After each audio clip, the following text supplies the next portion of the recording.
sejahtera, namo buddhaya, Om Swastiastu buat semuanya. Selamat datang Bapak dan Ibu di kelas Mofdak hari ini. Kebetulan kelas hari ini nih terkait dengan agenda Hari Uang yang ke-75 di tahun 2021 ini yang dilanjutkan juga kami berkontribusi terkait lomba data storytelling gitu ya. Data storytelling dengan tema bercerita data melalui kata. Nah, Bapak dan Ibu nantinya bisa ikut lombanya dengan mengumpulkan artikel sampai tanggal 22 Oktober. Lombanya sendiri sudah dibuka dari tanggal 10 kemarin. Itu sedikit sekilas terkait dengan lombanya. Nanti Bapak dan Ibu bisa submit, nanti kita akan melakukan penilaian yang nanti juga akan kita pilih. Yang kebetulan yang menjadi juri juga dua narasumber kita di sini hari ini. Saya izin perkenalkan ya. Yang pertama ada Mbak Iim, Nur Imro'atun Solihat. Kebetulan Mbak Iim ini teman di kantor saya juga, teman seangkatan juga gitu ya. Dan memang beliau terlibat aktif di jurnalistik di Inspektorat Jenderal dan di Kementerian Keuangan. Lalu yang kedua adalah Mas Indu Wardana. Nah, Mas Indu ini juga sudah familiar di kita, beberapa kali juara hackathon dan lain sebagainya, dan memang terkenal dengan kemampuan beliau menyederhanakan informasi yang sulit itu menjadi mudah untuk disampaikan kayak gitu. Oke, mungkin itu sekilas terkait dengan perkenalan dengan pembicaranya Mbak Iim dan Mas Indu. Monggo Mbak Iim dan Mas Indu bisa dimulai untuk presentasi terkait dengan materinya hari ini. Baik, terima kasih Mas Yudi. Mohon izin saya akan share terlebih dahulu ya, sebelum nanti bisa ke Master Sindu. Saya jadi pengantar gitu. Saya izin share screen dulu. Oke, silakan. Oke, Baik, silakan. terima kasih. Sebentar.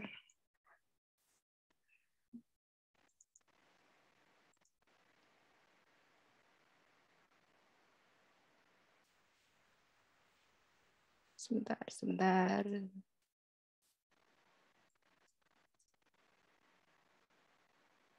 Apakah slide saya sudah terlihat?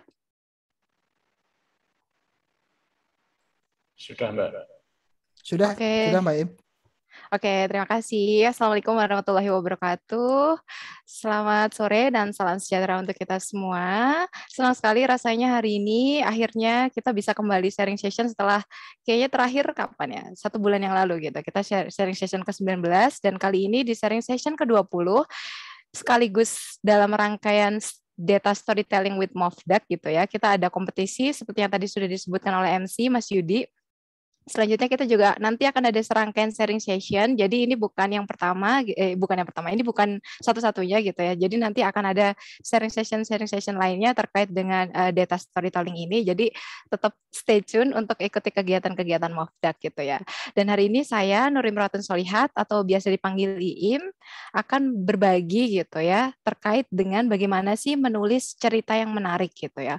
Kalau nanti teman-teman lebih kepo lagi terkait dengan bagaimana presentasinya, itu kita akan langsung ke Mas Indu, tapi saya akan mengantarkan sedikit gitu ya, bagaimana sih sebenarnya kita menulis gitu ya, khususnya cerita yang menarik perhatian gitu ya, cerita yang di antara tumpukan cerita-cerita yang ada di dunia ini, cerita yang bikin orang mau baca gitu ya. Nah, oke, saya akan langsung saja gitu ya. Sedikit perkenalan, tadi saya Iim, saya bekerja di Itjen gitu, saya Public Relation Manager dari Mofdak, dan saya punya pengalaman yang cukup panjang di dunia menulis maupun dunia jurnalistik gitu ya. Saat ini di dunia jurnalistik saya jadi chief reporter majalah Auditoria dan penasihat dari majalah Kosmos gitu ya.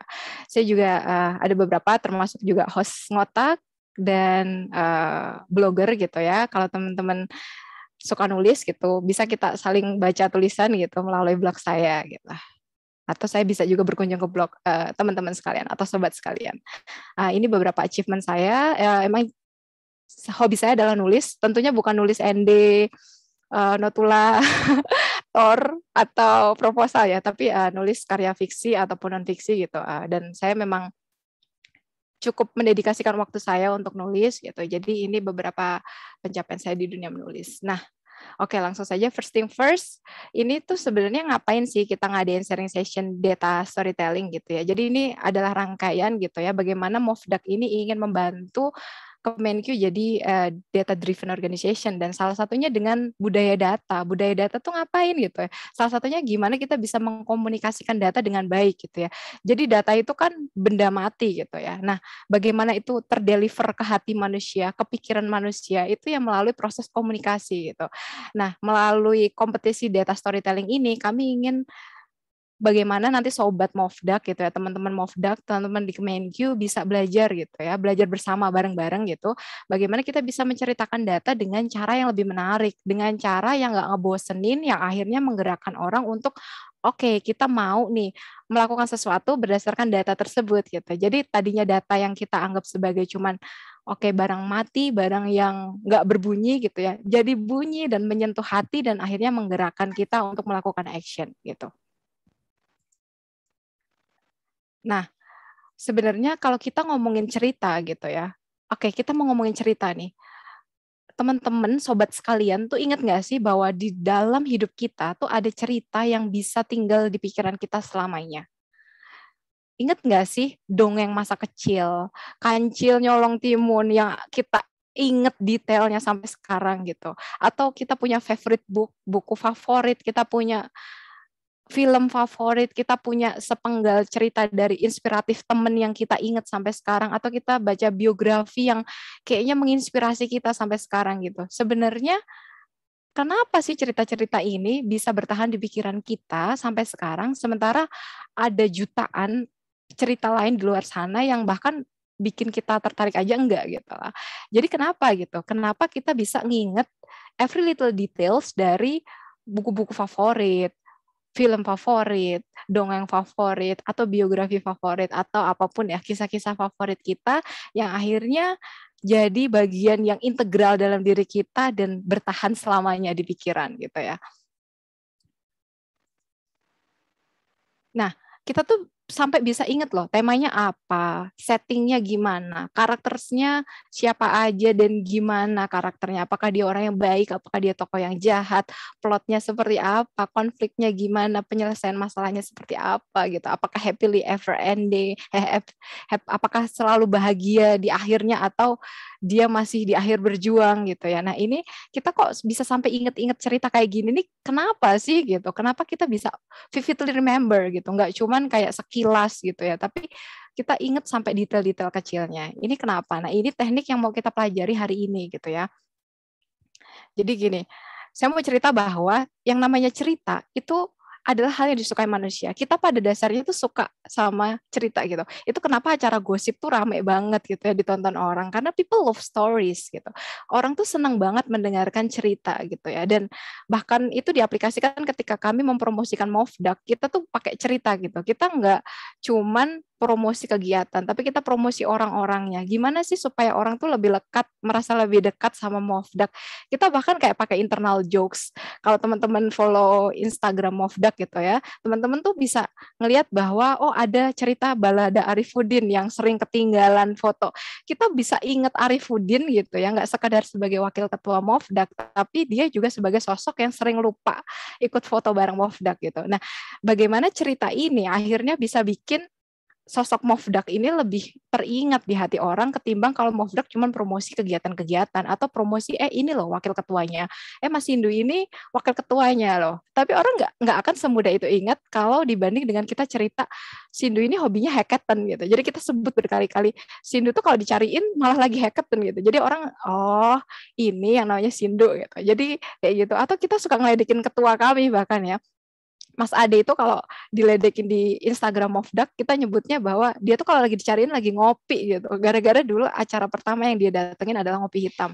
Nah, itu bagaimana kita mengintegrasikan, kita punya data gitu ya. Kita punya data bahwa si Ade ini acara yang pertama kali dikunjungi adalah ngopi hitam. Kita punya data bahwa Arifudin sering ketinggalan foto. Kita punya data bahwa Sindu ini berkali-kali ikut hackathon gitu ya. Nah itu kita juga punya data nih. Kalau si Mas Hanung ini ternyata suka banget kalau bergaya pakai kaos Mofdak aja harus pakai jas gitu ya. Nah itu data-data yang kita kumpulkan kita bangun jadi cerita gitu. Jadi itu yang akan membuat orang lebih terikat sama Mofdak. Nggak sekedar cuman diingat sebagai sebuah komunitas yang isinya kayak benda mati gitu. Tapi ada orang-orang di belakangnya yang hidup, yang punya cerita, yang bisa kalian ingat gitu. Nah, kita semua tuh punya cerita gitu ya. Jadi siapapun kita merasa hidup kita sedatar apapun gitu ya, sebenarnya kita semua tuh punya cerita gitu. Dan setiap data juga punya cerita. Dia punya latar belakang, dia punya purpose gitu ya. Ketika dia dimasukkan dalam konteks, dia bisa punya purpose tertentu bahwa oh data ini maksudnya untuk meng-guide kita kemana. Data ini akan berguna jika kita menggunakannya seperti apa gitu. Nah, karena setiap data gitu punya cerita gitu ya, gitu ya ke hati orang, ke pikiran orang. Karena gimana? Karena kita hidup di dunia yang begitu bergerak dengan begitu cepat dan penuh dengan distraksi gitu.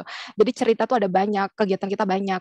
Gimana kita memfokuskan orang untuk peduli dengan data yang kita sampaikan gitu ya. Itu salah satunya adalah dengan cerita, dengan bagaimana kita menarasikannya dengan baik, bagaimana kita mengkomunikasikannya dengan pas, bagaimana kita menuju hati orang gitu ya, yang akhirnya cerita kita bisa sampai ke audiens kita, bisa sampai ke stakeholders yang kita tuju, dan akhirnya dia bisa bergerak sesuai dengan apa sih purpose kita tadi menyajikan data kita. Oke, nah sebelum melangkah lebih jauh, kita sebenarnya mau tahu sih data storytelling itu apa gitu ya. Jadi data storytelling itu menurut agencyanalytics.com adalah irisan gitu ya dari data, visual, and narrative gitu. Jadi kita punya data nih, kita punya raw data yang kita harap sih accurate, organized, and up to date gitu ya. Karena kalau kita mau dapat insight yang bagus, tentu ya itu elemen-elemen yang penting, kualitas datanya terjamin gitu ya, akurat, terorganisasi, up to date gitu ya. Dan kemudian kita analisis datanya dengan statistik, dengan algoritma, terus kita bisa dapat insight gitu ya. Kita dapat insight kunci yang oh ternyata ini bisa jadi seperti ini kalau begini gitu. Kita dapat insight seperti itu. Nah, insight itu adalah benda mati. Gimana sih kita bisa menghidupkan itu? Jalurnya adalah kita bangun visualisasinya dulu. Kita bangun visualnya, gimana sih kita bisa komunikasikan itu gitu ya. Jadi kita menemukan pattern, menemukan pola-pola, menemukan anomali, menemukan highlights, menemukan insight gitu ya, dan mengkomunikasikannya lewat serangkaian visual gitu. Karena apa? Karena visual itu lebih gampang diterima oleh di pikiran manusia, mata manusia juga lebih gampang gitu. Jadi kalau kita cuma nyajiin serangkaian numbers, serangkaian huruf atau serangkaian numbers gitu, serangkaian angka. Kok saya susah bahasa Indonesia sih, sorry ya. Serangkaian angka. Jadi orang akan lebih susah menerimanya ketimbang kalau kita pakai visual gitu. Kita pakai bentuk graphics, kita pakai bentuk table gitu ya. Itu akan lebih gampang karena secara visual orang lebih oke terarahkan nih. Apa sih yang di-highlight gitu. Oke, selanjutnya terakhir ada naratif gitu ya. Kita nyediain naratif bersandingan dengan tadi visualisasi kita narasikan dengan baik gitu ya. Tentunya sesuai dengan audiens kita, sesuai dengan clients kita, sesuai dengan stakeholders kita gitu ya.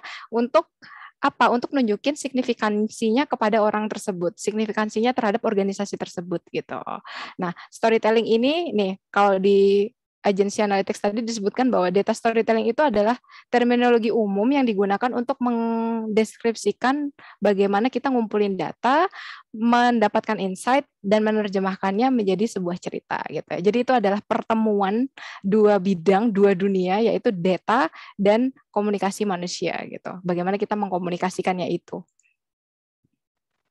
Oke, nah tapi kenapa kita masih butuh data storytelling sementara kita kan udah punya data bisa diolah, udah punya insight, kok kita masih mengkomunikasikannya sih gitu. Jadi sebenarnya data sendiri itu nggak bunyi teman-teman, data sendiri itu tidak bisa meningkatkan apapun bagi organisasi kita kecuali kita melakukan sesuatu terkait data tersebut. Kita melakukan tindakan, kita melakukan sesuatu ya sesuai dengan apa yang kita dapatkan dari data tersebut gitu. Artinya apa? Ya percuma kita punya data analytics seperti kayak kita punya teman-teman yang jago banget di data analytics, di komunitas juga banyak banget kan teman-teman yang jago banget itu. Tapi sebenarnya kan nggak berhenti di situ gitu kan. Kita berharap bahwa data itu menggerakkan organisasi kita. Dan untuk menggerakkan organisasi kita, tentu kita harus melakukan sesuatu gitu. Organisasi kita ngelakuin sesuatu berdasarkan data itu. Nah, itu kenapa akhirnya data storytelling itu jadi penting karena itu jadi jembatannya gitu. Jadi apa yang menghubungkan data tadi gitu ya dengan manusia gitu. Oke, ini beberapa alasan kenapa data storytelling penting gitu ya. Ya tentu karena dia bisa nyediain value gitu ya. Dia value-nya nyampe, nggak sekedar ada tersedia tapi juga nyampe gitu ya.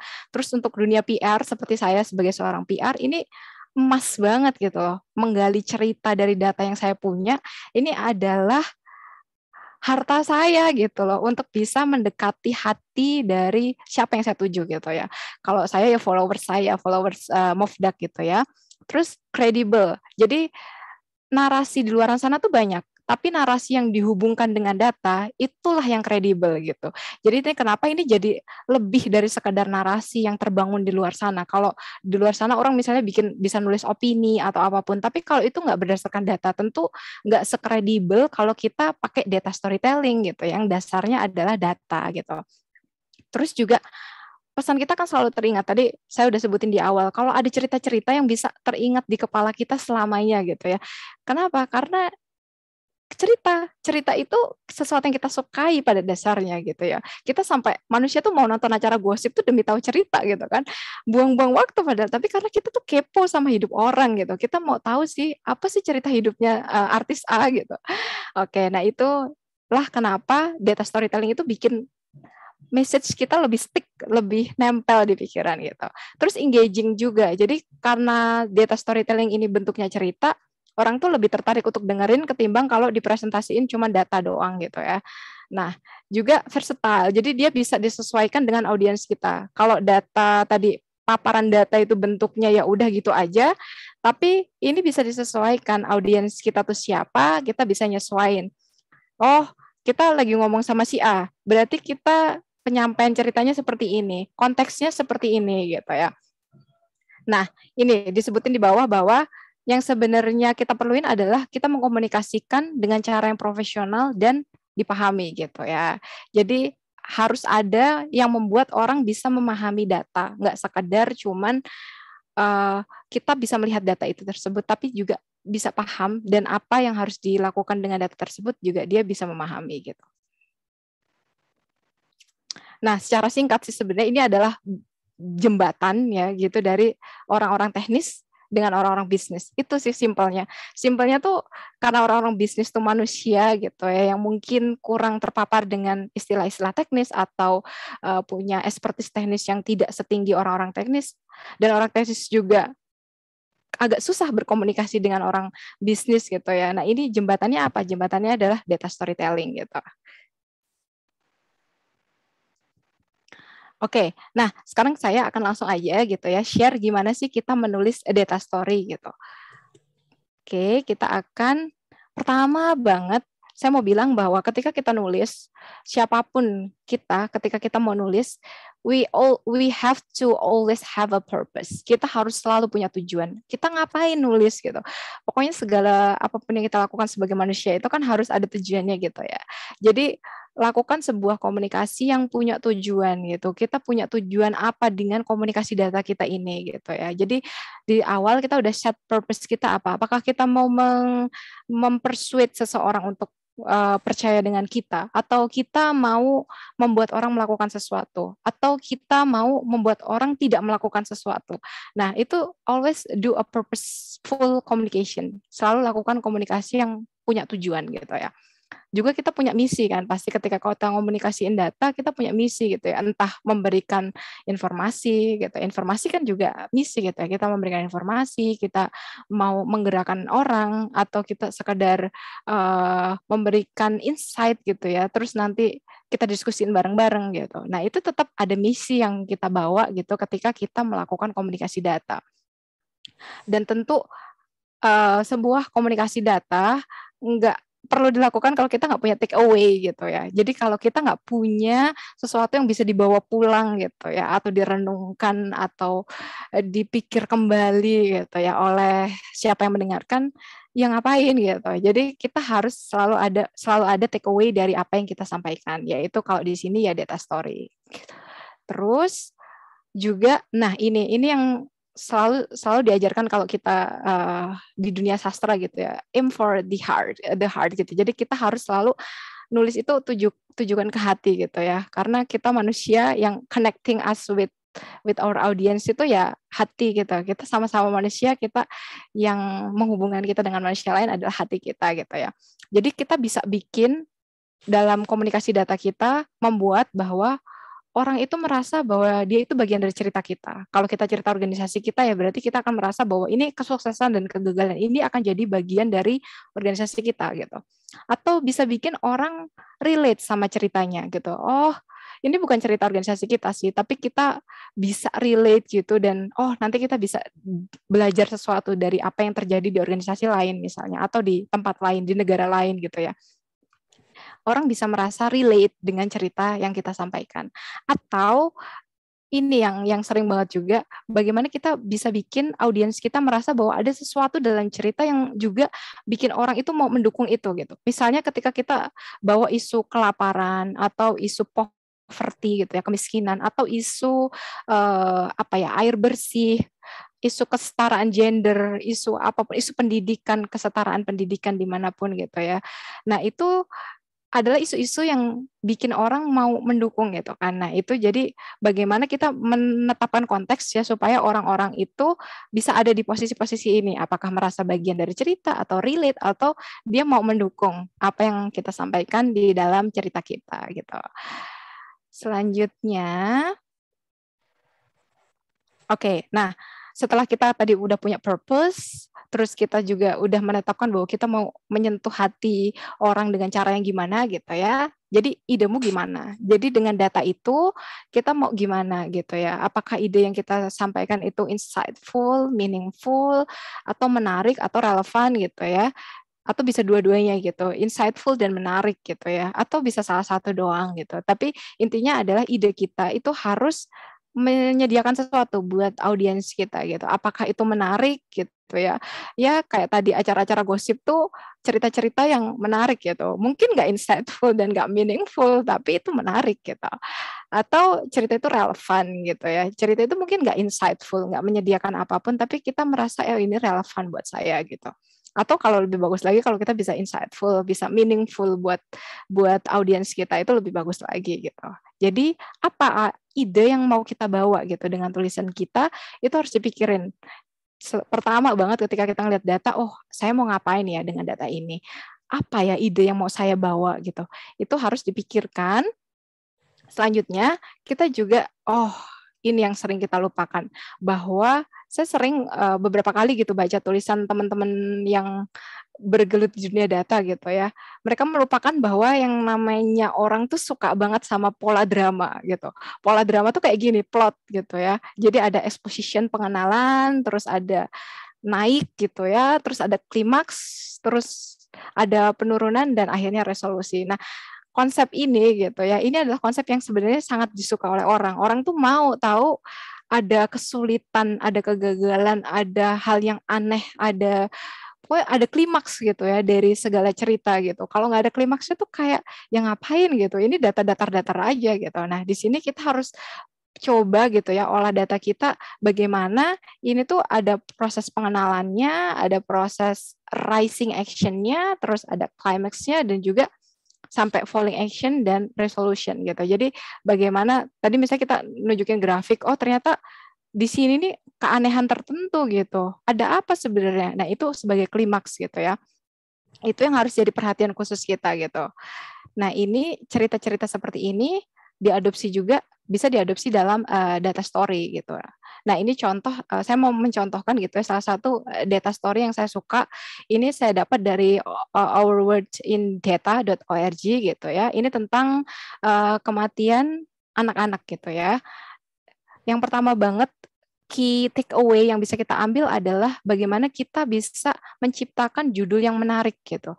Judul yang orang, jadi tadi saya sebutin kita tuh hidup di dunia yang penuh distraksi dan bergerak dengan sangat cepat. Bayangin kalau kita nggak bisa menyediakan judul yang menarik, akhirnya orang akan nutup aja gitu, udah nggak mau baca gitu. Nah, bagaimana kita tuh sekali baca judulnya aja orang tuh sudah tertarik untuk baca gitu ya.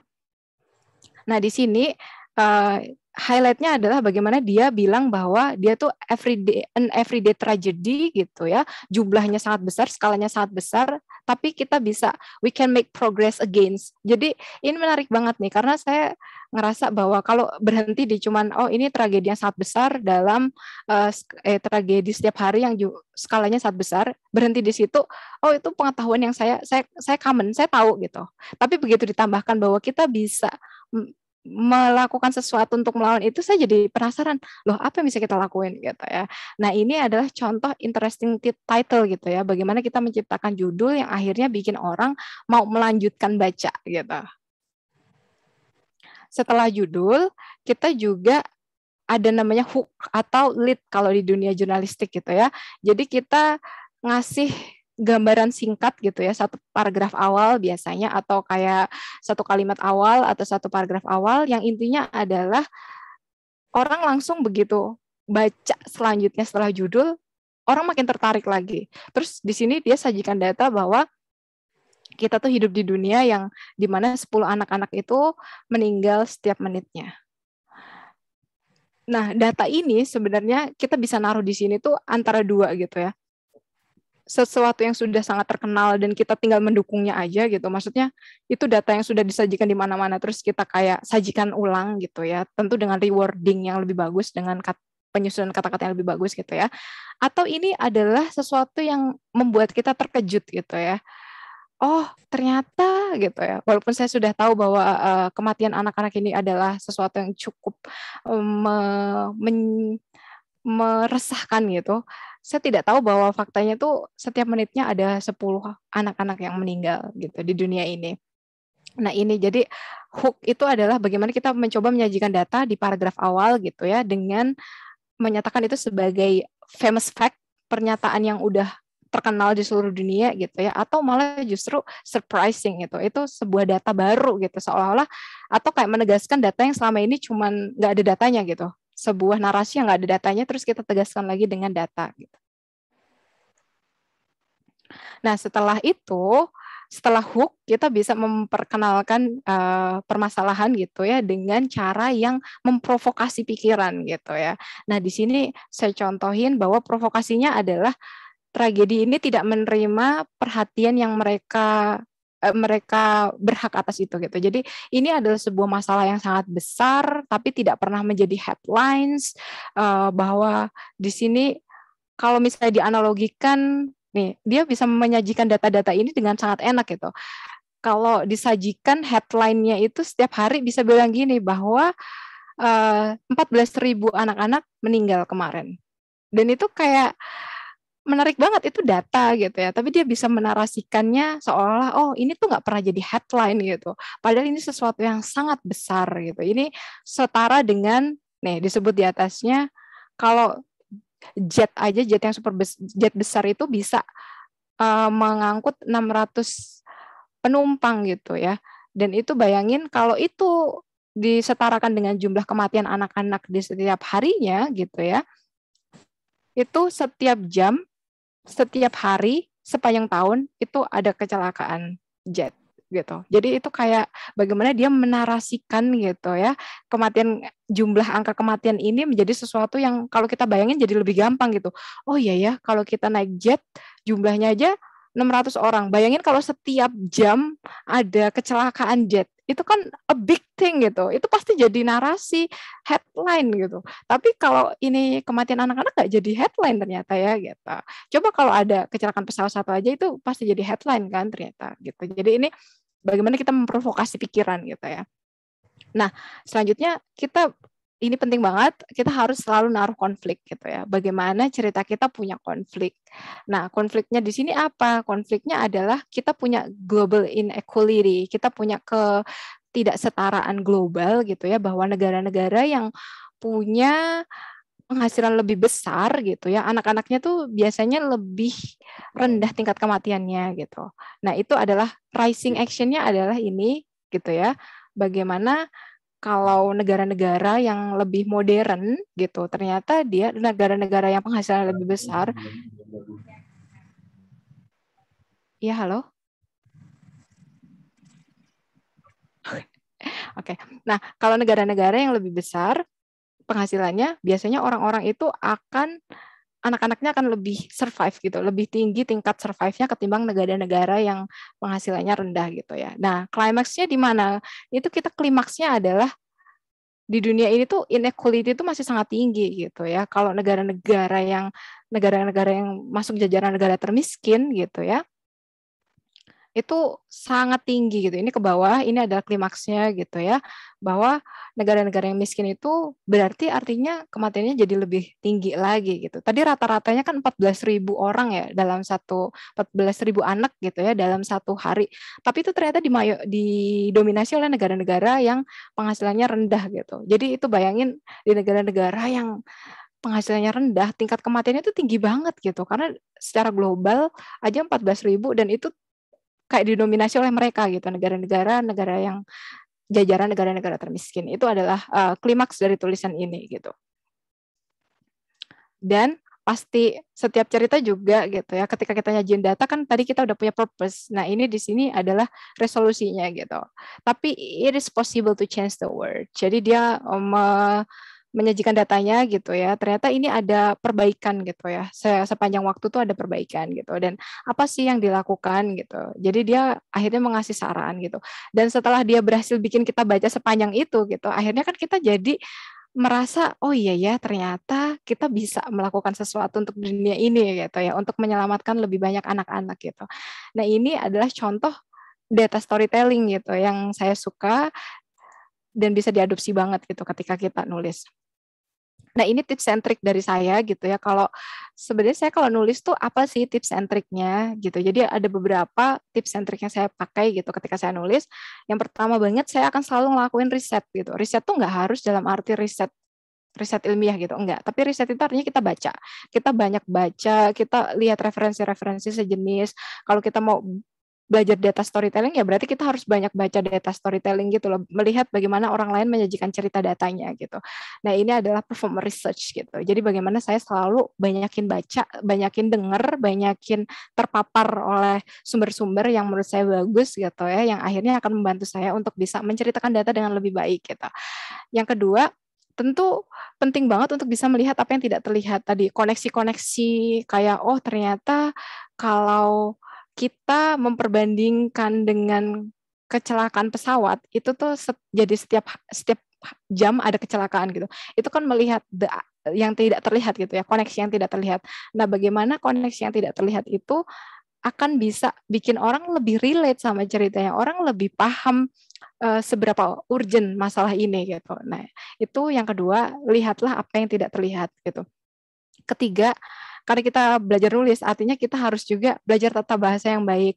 Saya sangat menyarankan untuk kita belajar pedoman ejaan bahasa umum bahasa Indonesia gitu ya, atau kayak kalau kita kepo, kalau kita nggak yakin sama kebenaran kata yang kita pakai, googling, cari KBBI, ada kok gitu.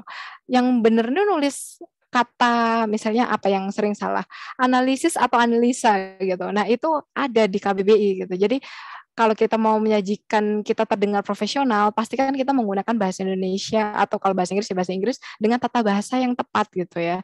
Ini kenapa saya selalu menyarankan untuk penulis-penulis kalau saya ditanya apa sih salah satu tips and trick kamu, saya selalu nyaranin untuk belajar pedoman bahasa Indonesia gitu, tata bahasanya.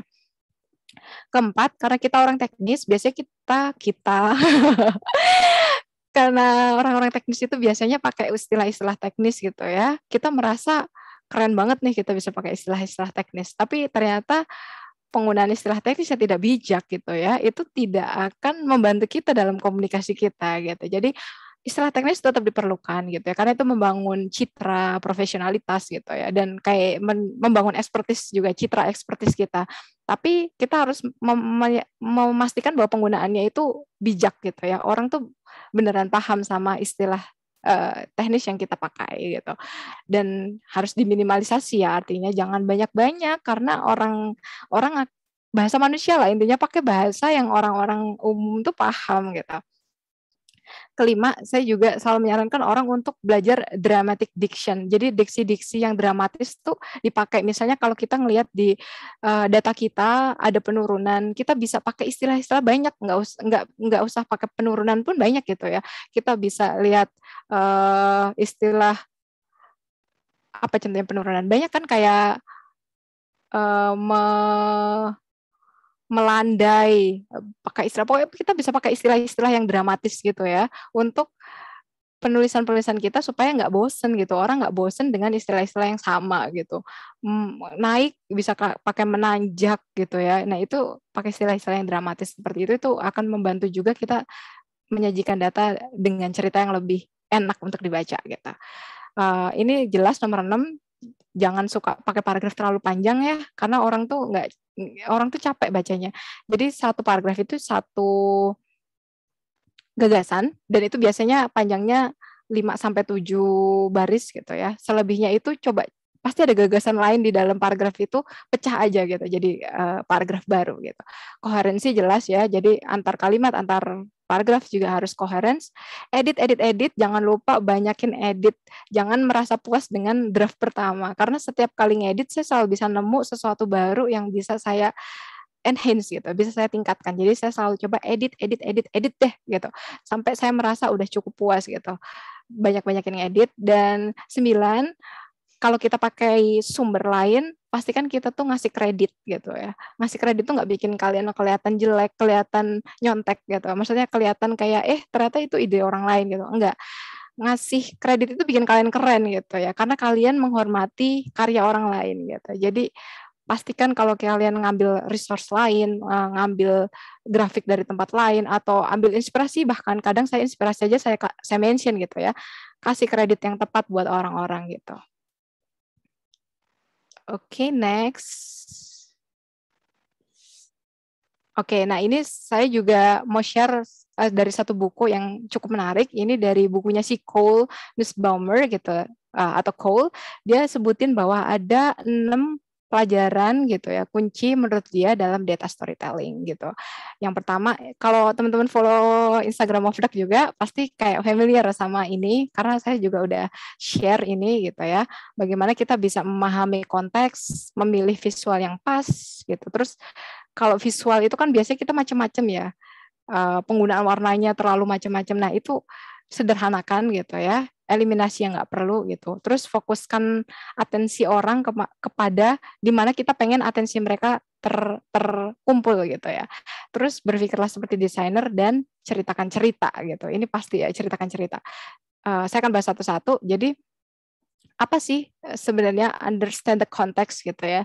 Jadi konteks ini adalah kamu pahami dulu pertama kali siapa audiens kamu. Yang kamu ajak ngomong itu siapa, yang akan baca tulisan kamu itu siapa. Karena itu akan menentukan bagaimana cerita yang akan kita bangun.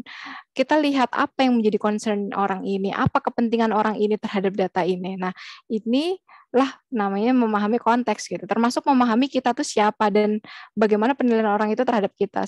Se-expert apa kita di pandangan orang itu. Karena itu akan juga menentukan bagaimana kita berusaha meyakinkan orangnya gitu. Terus yang kedua what, setelah who, what gitu ya. Jadi kita tentu ini mekanisme cara apa yang akan kita pakai untuk menyampaikannya. Apakah mau pakai presentasi, apakah mau pakai metode tertulis gitu ya. Nadanya seperti apa? Nada penyampaiannya akan seperti apa gitu ya. Apakah nadanya mengajak, apakah nadanya memberi informasi, apakah nadanya dingin, urgent, ataukah terasa menyentuh hati gitu. Nah, itu tone-nya juga harus kita tentukan gitu. Dan how-nya adalah apa data yang tersedia. Kalau call ini kebalik ya. Jadi kalau saya kan tadi nyebutin kita udah punya datanya dulu, baru kita tentuin ceritanya. Nah, kalau dia ini apa yang mau kita sampaikan dulu gitu ya, baru kita cari apa data yang sesuai gitu ya. Apa data yang sesuai untuk mendukung kita menyampaikan ide ini.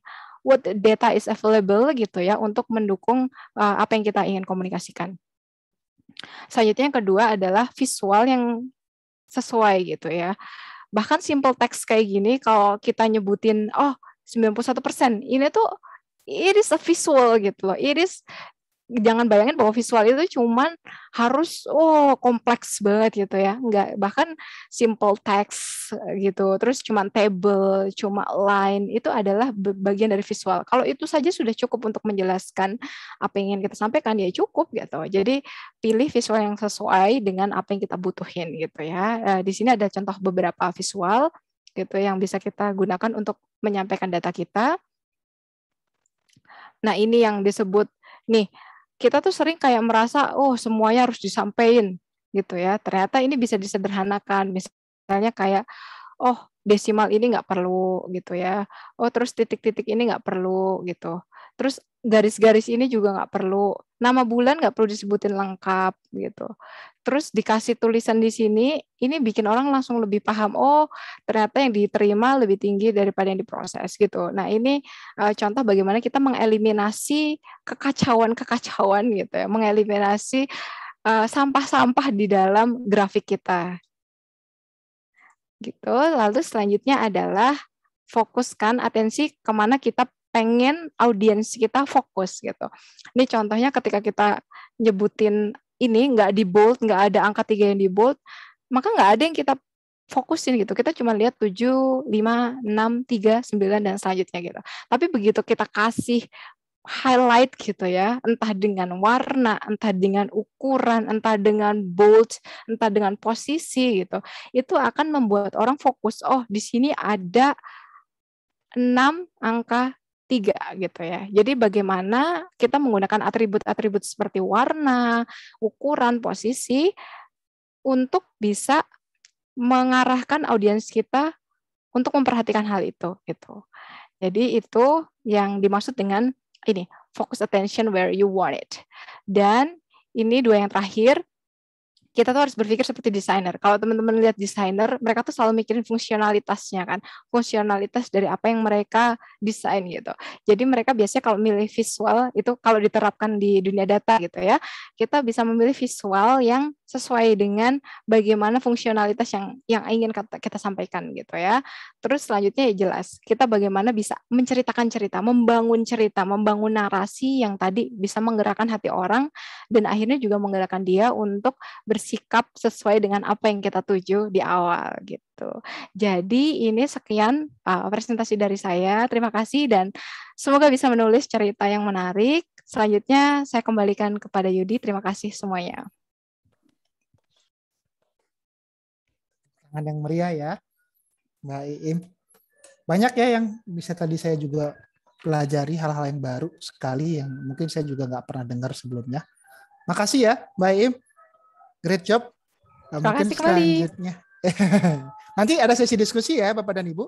Nanti setelah ini jika ada pertanyaan silakan. Oh ya, materinya sedang kami siapkan linknya ya. Sebentar nanti kami akan sampaikan link materinya. Oke, sekali lagi terima kasih buat Iim. Mungkin selanjutnya ke Mas Sindu ya. Mas Sindu udah siap? Apa perlu pemanasan dulu? Oke. Pemanasan dulu ya. Silakan ya, waktu dan tempatnya Mas Sindu. Oke, terima kasih Mas Yudi ya, Mbak Iim ini. Izin share screen ya, rekan-rekan sekalian. Jadi setelah kita tahu ya ini Mbak Iim kan penulis handal ya, bagaimana membuat cerita, kemudian tadi tentang visualisasi ya. Nah ini kemudian yang akan saya bahas adalah bagaimana mempresentasikan data Anda sebagai cerita yang meyakinkan ya, convincing story gitu.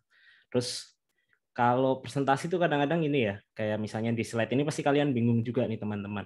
Kok ada kuda nil, ada ini ya, ini ada apa hubungannya? Nah ini nanti saya jelaskan juga. Oke, meskipun mungkin nggak ada hubungannya sampai terakhir ya, tapi paling nggak penasaran sebenarnya apa sih hiponya ini. Oke, ini perkenalan dikit ya tentang saya. Saya Sindu Wardana, sekarang ada di CTO, Central Transformation Office di Kemenkeu sebagai data analis. Ya, dulu kuliah di SETAN D3, D4 dan S2 di Sydney. Kemudian saat ini sebagai wakil ketua untuk event PR infrastruktur. Nah, hobi saya audio, musik, main game, sama terakhir yang disebut Mbak Iim tadi ya, hackathon. Jadi sampai begadang-begadang sampai ini pokoknya itu salah satu hobi. Kenapa? Karena buat mengasah skill dan pastinya juga dapat banyak experience dari situ. Jadi saya akan share ya bagaimana mungkin teman-teman yang di komunitas ini kan bertanya-tanya kok dari kemarin sering menang dan kawan-kawan ya, itu bukan hanya masalah teknis ya. Maksudnya teknis ini kan saya semuanya dikerjakan oleh teman saya Mas Agung Septia, kemudian Mas Gin ataupun Mas Arifudin gitu ya. Tapi bagaimana kita bisa mengkomunikasikan apa yang kita buat. Kita melakukan presentasi. Gitu ya. Nah, kenapa? Oh iya, sebentar. Ini beware. Anda akan mempelajari ilmu coken ya, cocot kencono. Ini adalah ilmu yang mungkin bisa membawa apa? Membawa apa namanya? Membawa presentasi Anda menjadi lebih meyakinkan ya. Cocot kencono adalah mulut emas ya. Jadi bisa jadi mungkin produk Anda nggak terlalu oke, tapi apabila kita tahu sebenarnya bagaimana mempresentasikan produk tersebut, itu akan menjadi produk yang begitu menarik. Ya, saya sebutnya selalunya bercandanya adalah cocot kencono. Oke, jadi seperti kita tahu ya, visualisasi itu penting. Jadi kalau kita lihat ada namanya dulu Anscombe-based quartet. Nah, di mana saat kita lihat ya data di sini nih, kok kayaknya hampir sama semua ya. Ya kan, kita nggak bisa bedain nih di tabel-tabel seperti ini. Tetapi apabila kita masukkan ke visualisasi sederhana, nah ternyata yang nomor 1 ini begini nih bentuknya. Ya, yang Y2 nih yang kedua ini bentuknya agak agak parabola gitu ya. Nah, yang ketiga ini ternyata ada satu outliers nih yang tinggi sendiri. Ini yang mana angkanya berarti? Yang 12 ya. Ini 12,74 nih ya. Jadi di sini. Kemudian yang satunya seperti garis lurus dan ada satu outliers. Jadi itu begitu pentingnya visualisasi untuk memudahkan kita memahami apakah ada sesuatu yang aneh atau pola dari suatu data. Nah, bahkan punya guidelines seperti tadi kata Mbak Iim ya, ada chart suggestion di sini ada apa? Kalau comparison kita pakai bar chart. Kalau misalnya kita pakai overtime gitu atau time series kita pakainya line chart. Kemudian relationship kita pakai scatter chart, bubble chart ya. Kemudian distribution kita pakai line histogram, kayak bell curve, scatter chart dan kawan-kawan ya. Jadi ada banyak guidelines, ada banyak cara termasuk warnanya. Nah, akan tetapi kadang-kadang visualisasi yang bagus itu nggak cukup ya. Kenapa? Karena kadang-kadang itu akhirnya nggak jadi keputusan meskipun kita sudah tunjukkan dengan data, kita tampilkan dengan cantik gitu ya. Jadi makanya kenapa ada HIPPO di situ adalah tadi istilahnya HIPPO adalah let data drive decision, not the highest paid person opinion. Kadang-kadang orang yang berada di puncak yang punya opini gitu atau mungkin konsultan gitu ya yang berpenghasilan tinggi dan dia punya opini, dia kadang-kadang nggak menggunakan data, tapi menggunakan intuisi meskipun kadang ada yang benar ada yang salah. Nah ini ada cerita ini adalah ada seorang mantan direktur di Apple, dia diserahkan perusahaan dan ternyata dia selama di Apple mungkin dia berhasil ya dengan intuisinya ya, tetapi di perusahaan yang baru dengan intuisi dia tidak mempedulikan data akhirnya terjun payung tuh perusahaannya, padahal diharapkan tadinya bisa menaikkan perusahaannya. Ya jadi menurut Anda kenapa sih kok ini ya kadang orang nggak mau pakai data tuh untuk memutuskan sesuatu? Dan kira-kira bagaimana tuh mengatasinya? Nah, terus juga mungkin dalam hati, aku juga pernah nih ngalami hal seperti itu. Nah, ini adalah permasalahan yang sering terjadi. Karena kalau menurut Daniel Kahneman ya dari Gartner ini ya, tidak ada satu orang pun yang bikin decision karena angka. Tapi mereka butuh cerita. Ya, bagaimana itu dinarasikan agar angka-angka itu make sense dan kemudian menjadi sebuah cerita. Dan sayangnya, kadang-kadang profesi data analis ya, ini data analis katanya si also wizard atau magician ya. Jadi ya menggunakan guesswork gitu ya, based on unreliable data untuk questionable knowledge gitu ya. Jadi orang yang analitik biasanya nggak terlalu bermotivasi untuk berkomunikasi dengan orang lain. Saya lebih suka di depan komputer, itu sering banget kedengeran. Kemudian mereka saat sekolah pun, saat belajar ya tentang statistik, tentang apa, tidak ada instruksi untuk bercerita tentang data. Ya bahkan beberapa orang merasa itu bahwa sesuatu yang insult bagi dia ya. Karena itu nggak kepake tuh. Yang penting aku bisa menganalisa data bagus dibandingkan aku bercerita dengan baik. Dan ini membutuhkan banyak waktu untuk menyusun ceritanya. Nah, jadi 4 alasan ini kenapa banyak orang yang kurang baik dalam bercerita tentang data mereka. Nah, jadi kita akan berbicara tentang data storytelling tadi ya. Tadi Mbak Iim udah ada 4 elemen desain, visual design, ada datanya, ada konteks for communication dan naratif. Di mana keempat ini bergabung menjadi data storytelling. Ya, ini ada beberapa quotes ya. Jadi people hear statistik, tapi mereka merasakan stories. Jadi akan percuma kita hanya menampilkan data, tapi kita tidak memberikan narasi yang sesuai atas data yang kita tampilkan. Sehingga itu membuat orang so what gitu kan. Tapi apabila contoh lah Titanic banyak yang meninggal, tapi orang akhirnya yang keingat ceritanya Titanic yang di film-film itu ya, yang apa naik kapal sambil gini ya. Nah, akhirnya orang seperti itu. Itu yang terjadi. Dan data storytelling ini adalah salah satu kunci untuk membuat perubahan. Kenapa? Karena kalau kita punya narasi dengan data, kita hanya menjelaskan. Kita punya narasi dan visual, ya orang hanya tertarik, engage ya. Ada data dan visual membuat insight ya, enlighten. Tapi bila kita gabungkan semuanya, itu akan membuat orang, oh iya, saya perlu melakukan sesuatu, oh iya, saya perlu berubah. Sehingga itu bisa menghasilkan perubahan. Nah, ini saya ambil dari Van Gates ya, tentang epic data story, saya sudah terjemahkan di sini. Ya, jadi apa yang bagus dari data story ya, data storytelling tadi, yang epic itu bagaimana? Ada 4. Yang pertama relevan, ya. Jadi pastikan isi dari presentasi ini sesuai dengan tingkat pengetahuan audiens.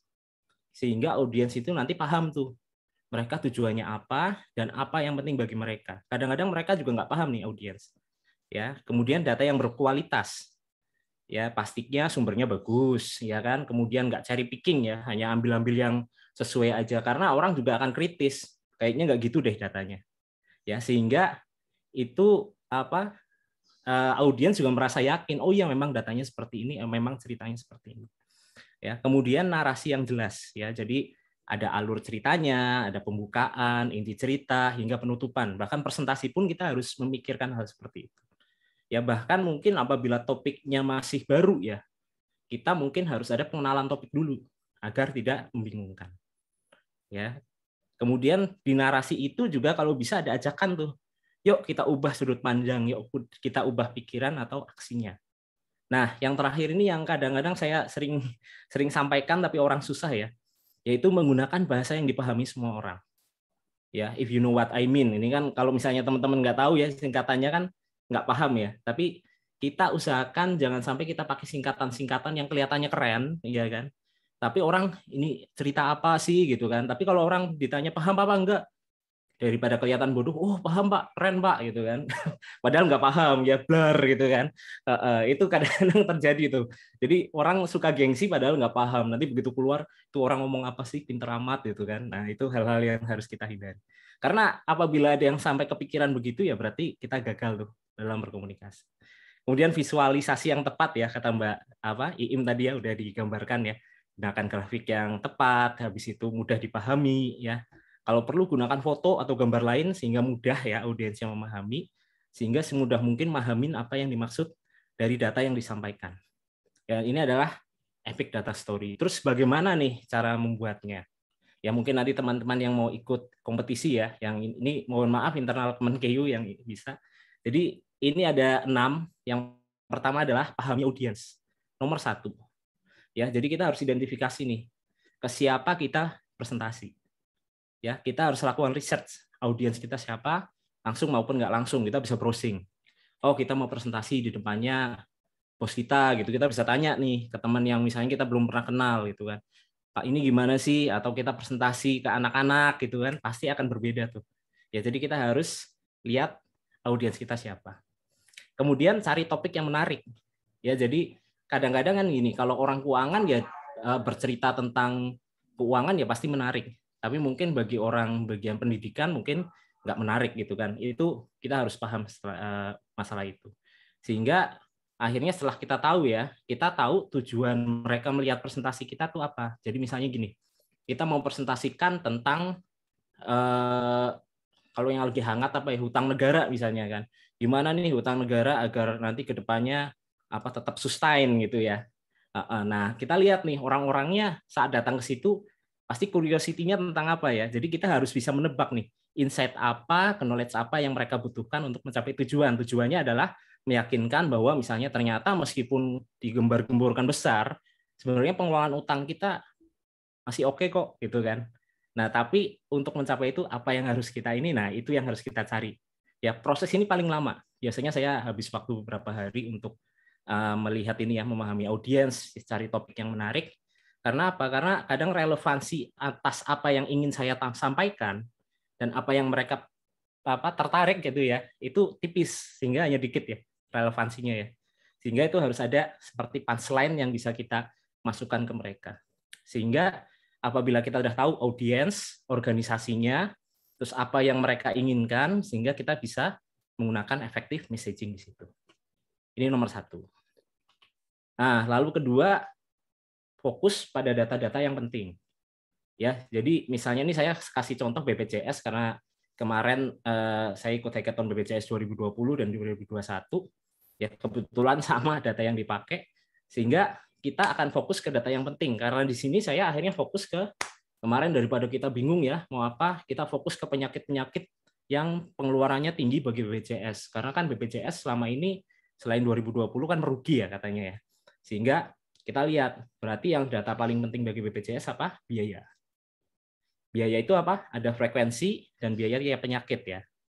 Nah, kemudian mahamin tuh penyakit ini apa sih? Jadi kalau untuk mahamin ini, yang saya lakukan adalah browsing, bertanya pada orang yang kompeten, ya meskipun saya bukan orang kesehatan ya, sehingga tahu nih penyakit ini apa, penyebabnya apa. Sehingga domain knowledge itu nanti diperlukan banget tuh untuk menyeleksi data mana yang penting, data mana yang enggak. Dan kalau gini kan agak susah ya, tapi bagaimana kalau kita tambah highlight, misalnya seperti ini. 6 dari 10 penyakit biaya rujukan tertinggi terkait dengan darah tinggi dan diabetes. Itu ya. Kelas 1 merupakan kelas layanan terbanyak untuk ke-6 penyakit tersebut. Jadi kita bisa langsung fokus. Oh, ternyata ini adalah 6 dari 10 penyakit biaya tertinggi adalah hubungannya darah tinggi, diabetes, di mana yang paling banyak justru bukan orang yang miskin, ya kan? Malah orang yang mampu. Nah, setelah kita tahu ya datanya ada, terus kita bikin cerita nih. Karena di sini saya coba cerita waktu kemarin kompetisi BPJS IoT Hackathon agar bisa memahami apa yang pesan yang kita sampaikan. Jadi seperti ini ya, ada naratif arc-nya ya. Beginning, middle, end ya. Ada plot di awal, naik, climax ya, habis itu filing action ke resolution atau kesimpulannya ya. Jadi yang pertama adalah tadi saya mengawali dengan fakta penyakit diabetes dan hipertensi berbiaya tinggi. Kemudian saya cari tuh beritanya. Oh, ternyata memang asisten deputi BPJS pernah cerita bahwa 30% biaya BPJS adalah karena 2 penyakit itu. Berarti kalau kita lihat dari anggaran BPJS itu 90 triliunan, berarti 28,5 triliun itu habis di 2020. Ya, jadi dari awal kita beginningnya dari kita lihat penyakit diabetes, kita naikin lagi tuh. Habis 28,5 triliun loh ini, ya. Habis itu saya tambah lagi nyari artikel. Jangan-jangan penyakit ini gara-gara gaya hidup nggak sehat, merokok ya. Indonesia tuh gila-gilaan merokoknya. Kemudian apalagi makanannya tinggi garam, tinggi gula, ya kan. Habis itu malas olahraga ya. Nah, itu ternyata ada juga sehingga saya bisa mengambil bahwa ini penyakit mahal, tapi ternyata gara-gara gaya hidup tuh masyarakatnya. Ya, jadi itu di situ klimaksnya situ. Oh, berarti memang ada permasalahan di sini. Sehingga kemudian saya ambil lagi meyakinkan bahwa ini bisa dilakukan pencegahan dengan sesuatu ya, karena ini adalah masalah gaya hidup. Salah satunya adalah menggunakan IoT smartwatch dan apps yang terintegrasi dengan BPJS. Ini contoh ya. Bukan berarti harus gini, tapi seperti itu. Sehingga setelah naik, oh ini loh ada solusinya seperti ini. Sehingga ada apanya ya? Ada semacam suspense-nya gitu. Jadi kalau kita lihat ya dari sini ya, ada plotnya dulu. Pertama awal diabetes hipertensi berbiaya tinggi, racing action habis 28,5 triliun, climax karena gaya hidup, bisa dilakukan preventif, kemudian bisa memanfaatkan apps dan IoT smartwatch. Jadi kita di sini kelihatan ya ada alur ceritanya. Gitu. Nah setelah itu udah dapat ya alur ceritanya, biasanya saya bikin oret-oretan tuh. Kira-kira slide-nya mau seperti apa, ditampilkan apa, gambar apa gitu ya. Biasanya bisa pakai kertas, ballpoint. Ya, biasanya saya punya beberapa kertas ya di meja ini. Banyak banget kertas-kertas ini ya. Itu hanya sekedar untuk menulis kira-kira saya mau menampilkan apa aja atau langsung di PowerPoint atau Word. Ya, tapi pastikan yang kalian tulis di situ draftnya itu diikutin sehingga nanti nggak terlalu melebar. Nah, Nah, yang berikutnya ini salah satu yang penting ya, tapi mungkin kadang-kadang lewat. Jadi kenali blind spot. Blind spot itu artinya apa? Saat kita buat cerita, kadang-kadang kita selalu merasa, wah ini udah paling bagus, ya paling keren. Kalau kata Mbak Iim, edit ya. Begitu kita lihat lagi, oh ternyata jelek ya, ternyata apa, gitu. Jadi meskipun kita udah pakai data, kadang-kadang asumsi kita saat menuliskan pun perlu diuji dan memperkirakan kira-kira apa sih logiknya yang flow di situ. Ya contoh waktu kemarin adalah, wah kalau pakai smartwatch nggak bisa buat seluruh orang Indonesia, betul, ya kan? Tetapi saya bisa meyakinkan apa? Makanya di depan saya kasih apa tadi? Nah, kelas 1 merupakan kelas layanan terbanyak ya. Habis itu ada kelas 3 baru kelas 2 ya. Sehingga saya bisa berasumsi bahwa sebenarnya kelas 1 preminya aja sekian ratus gitu ya. Masa beli Xiaomi Watch yang 285 ini, maaf nyebut merek ya, itu nggak bisa gitu ya. Sehingga itu bisa jadi benteng saat, oh ya, ada satu logik yang mungkin bisa ditanyakan, kita udah siapkan jawabannya. Itu. Nah, kemudian bisa juga kasih ke temenmu tuh yang nggak ikut bikin. Kira-kira kurangnya apa sih? Kasih kritik dong gitu ya. Nah, dari situ nanti kita akan lihat, oh ternyata kurangnya apa. Karena apa? Karena kalau kita bikin sendiri pasti kita merasa itu paling bagus. Itu adalah kelemahan saat kita membuat suatu presentasi atau suatu karya tulis dan kawan-kawan gitu ya. Gitu. Nah, keenam terakhir ya, perbaiki visual dan beri impact. Ya, ini contoh apabila saya melakukan presentasi, pastikan visual yang ada di situ, kan kadang kita nyomot ya dari template gitu. Pastikan paling enggak ikonnya mirip lah dengan apa yang kita bicarakan. Data pasien ya gambar pasien, integrasi ada integrasi, UX UI ada di situ ya. Ini masalah computer vision, karena kemarin kami bikin aplikasi menggunakan computer vision untuk menghitung kalori dan kawan-kawan, itu pakai computer vision. Ya, sehingga nanti itu akan orang begitu lihat sedikit aja udah langsung paham. Ya, nggak usah terlalu banyak, data pasien, integrasi UX UI dan kawan-kawan. Ya, nah ini seringkali ya, ini nggak dilakukan. Kenapa? Coba bandingkan dengan ini, misalnya dibandingkan dengan saya yang awal tadi nih, yang masalah ini. Nah, nggak enak kan? Ya saya cuma kasih gambar knight di situ, habis itu panjang lebar di situ. Itu rasanya akan sangat berbeda.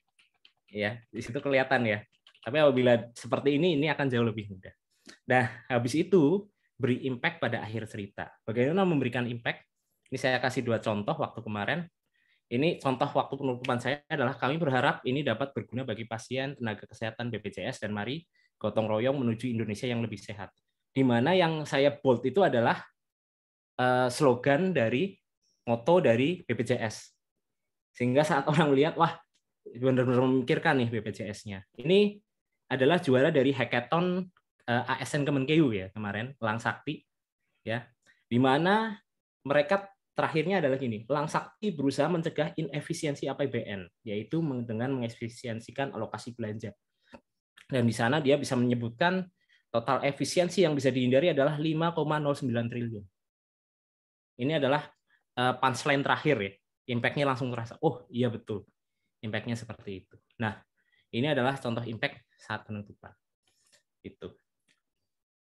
Nah, setelah itu ya, setelah kita buat slide-nya, kita juga harus ada nih beberapa hal yang bisa kita improve untuk presentasi. Jadi ini materi yang ada di komunikasi publik juga yang ya saya ajarkan di stand.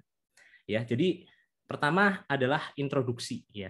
Jadi nanti di sini yang dikasihkan ke Bapak Ibu ya, nanti akan ada juga di situ ada link-linknya yang di akhir itu nanti ada link-linknya, ada video-video. Kalau di sini nanti kelamaan. Tapi intinya gini, saat kita melakukan introduksi pastikan itu membuat orang tertarik dulu. Ya contohnya kayak misalnya tadi saya paling nggak menggunakan visual yang kok ada gambar-gambar hipo atau apa gitu ya. Jadi kita gunakan sesuatu yang membuat orang tertarik dulu dan penasaran gitu kan. Habis itu juga orientasi pada audiens juga, karena saya tahu di sini rekan-rekan pengen belajar tentang data storytelling, ya pasti saya akan berfokus kepada itu introduksinya. Nah, lalu kesimpulan. Ya, jadi kesimpulan tadi mungkin seperti yang disampaikan Mbak Iim ya, ada kesimpulan terakhir ya. Jadi diulangi itu tesis dari sasaran pembicaraan. ini loh penting, ini loh baik ya. Kemudian ini loh kenapa Anda harus melakukan storytelling, itu diulangi terus sehingga pesan tersebut tersampaikan. Ya, itu sebagai ringkasan ya. Kalau sebagai penutup kita bikin pernyataan penutup, kemudian kita bisa bercerita tentang kejadian yang diharapkan di masa yang akan datang. Ya, contoh yang tadi ya. Nah, ini inefisiensi kita harapannya 5,09 triliun. Itu udah langsung oke, bagus gitu kan. Itu udah langsung kena gitu ya. Itu. Terus kalau enggak kita bisa ajukan nih tantangan atau pertanyaan. Kira-kira Anda bisa nggak melakukan hal yang sama gitu ya. Atau kita balikan lagi ke introduksi. Jadi itu masalah introduksi dan kesimpulan. Kenapa? Karena yang pertama ketemu sama yang terakhir, kesan terakhir itu biasanya paling penting. Ya, makanya penting banget introduksi sama kesimpulan. Ini ada linknya YouTube, nanti bisa dibuka. Nah, berikutnya suara. Ya, suara. Suara kadang-kadang kita harus mengecilkan suara atau membesarkan suara untuk membuat sesuatu itu lebih penting.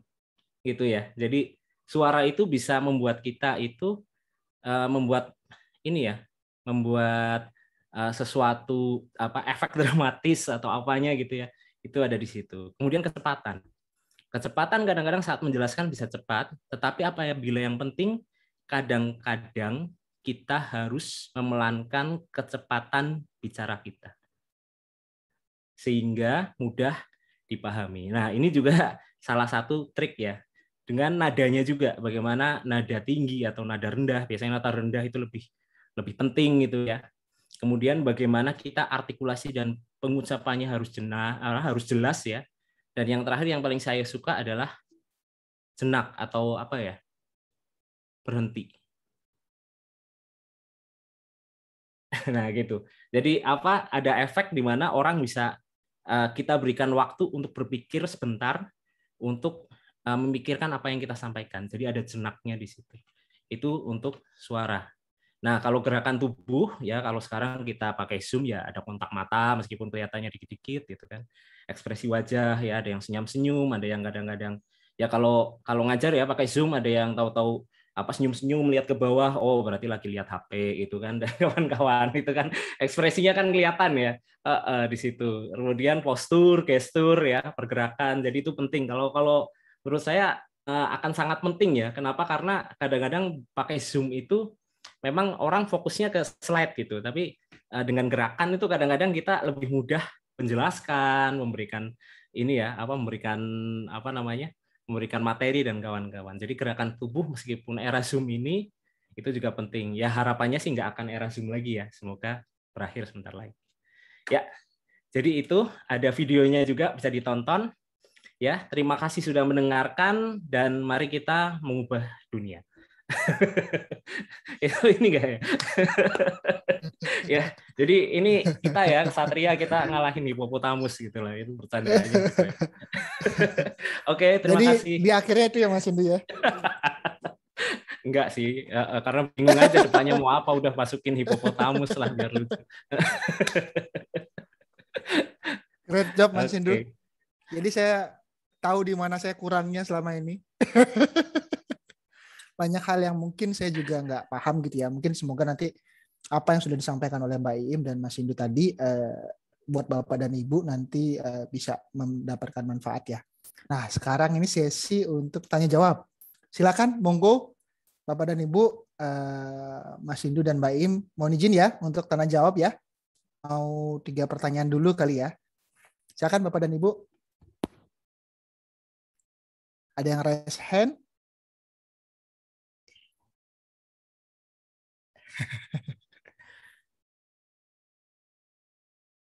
Mumpung ada ini nih, para pakar ya, masalah. Ya Mas Danar, silakan. Halo Mas Danar nih, angkatanku juga nih. Ini pakai handphone saya. Oh iya, silakan Mas Danar. Sharingnya menarik sekali, terima kasih semuanya, Mas Indu, Mbak. Siapa tadi? Mbak Iim. Ya. Iya.